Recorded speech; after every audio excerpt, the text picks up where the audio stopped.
Assalamualaikum warahmatullahi wabarakatuh. Salam guru penggerak. Perkenalkan, saya Nia Kurniawati, calon guru penggerak angkatan 11 Kabupaten Bandung Barat.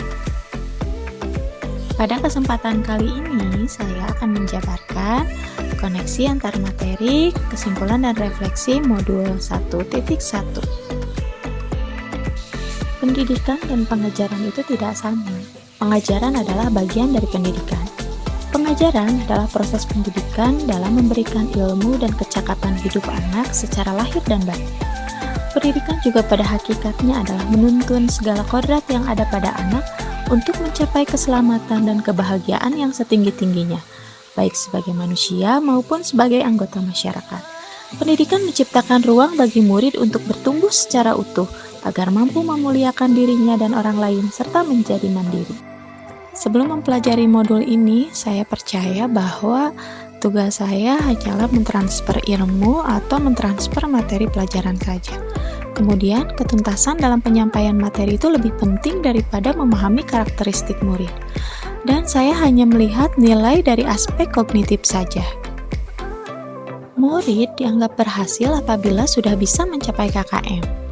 Murid juga hanya sebagai objek pembelajaran saja. Pembelajaran berpusat pada guru atau teacher center. Sebelum mempelajari modul ini, terkadang saya kurang peduli apakah murid benar-benar paham, kemudian hanya meminta murid menghafal materi saja, dan saya sering mengeluh apabila terdapat banyak murid yang tidak tuntas setelah melakukan evaluasi. Dengan mempelajari modul ini, pemikiran dan perilaku saya berubah. Cara pandang terhadap pendidikan dalam mendidik siswa juga berubah. Saya menyadari bahwa anak adalah kertas putih yang terdapat garis samar di dalamnya. Kita tidak bisa merubah ataupun menghapus dasar yang mereka bawa sejak lahir. Tugas kita adalah menuntun, merubah lakunya, bukan dasarnya. Setelah mempelajari modul ini, saya percaya bahwa guru itu harus memberikan kemerdekaan kepada peserta didik dengan segala kodratnya. Peran guru adalah tuturi handayani, yaitu memberikan dorongan pada peserta didik. Guru juga harus menciptakan pembelajaran yang menyenangkan. Kenapa belajar itu harus menyenangkan? Karena apabila hati anak senang, mereka tidak akan sadar jika mereka sedang belajar. Sebagai pendidik, kita juga harus sadar bahwa aspek kognitif bukanlah hal yang terpenting, tapi harus diselaraskan dengan aspek afektif, yaitu budi pekerti.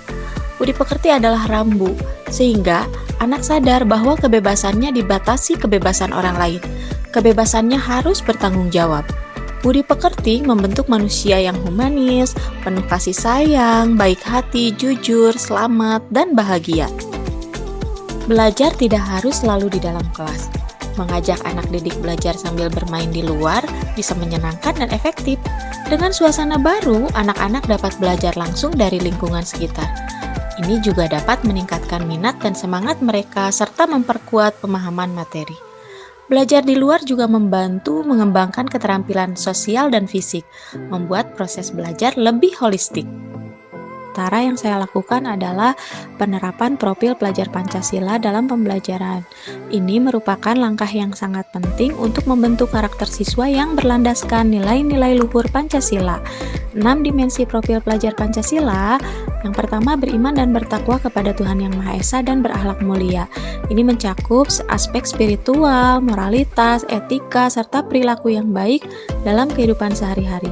Diharapkan anak memiliki keyakinan yang kuat kepada Tuhan Yang Maha Esa serta berperilaku sesuai dengan nilai-nilai moral dan etika. Yang kedua, ada berkebinekaan global. Anak diharapkan memiliki sikap toleransi, inklusif, dan mampu beradaptasi dengan lingkungan yang beragam. Yang ketiga, ada gotong royong, menekankan pentingnya kerjasama, kepedulian sosial, dan solidaritas dalam kehidupan bermasyarakat, sehingga diharapkan anak dapat bekerja sama dengan orang lain, berbagi tugas, dan membantu sesama. Yang keempat, ada mandiri. Mandiri mencakup kemandirian dalam belajar dan bertindak, serta kemampuan mengambil keputusan yang tepat.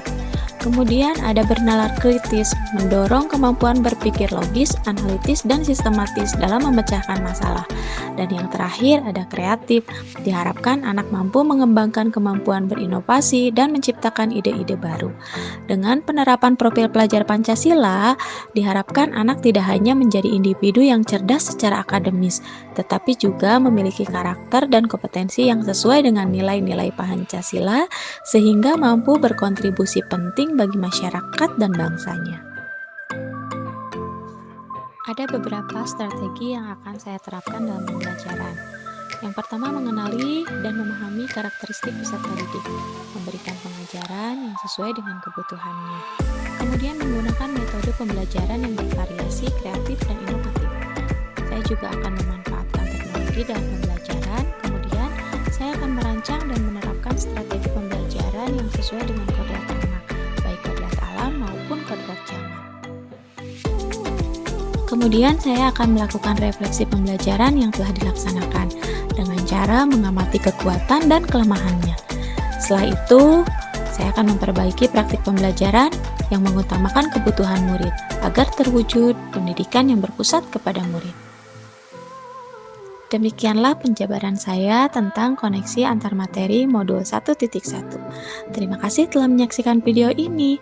Wassalamualaikum warahmatullahi wabarakatuh. Salam Guru Penggerak.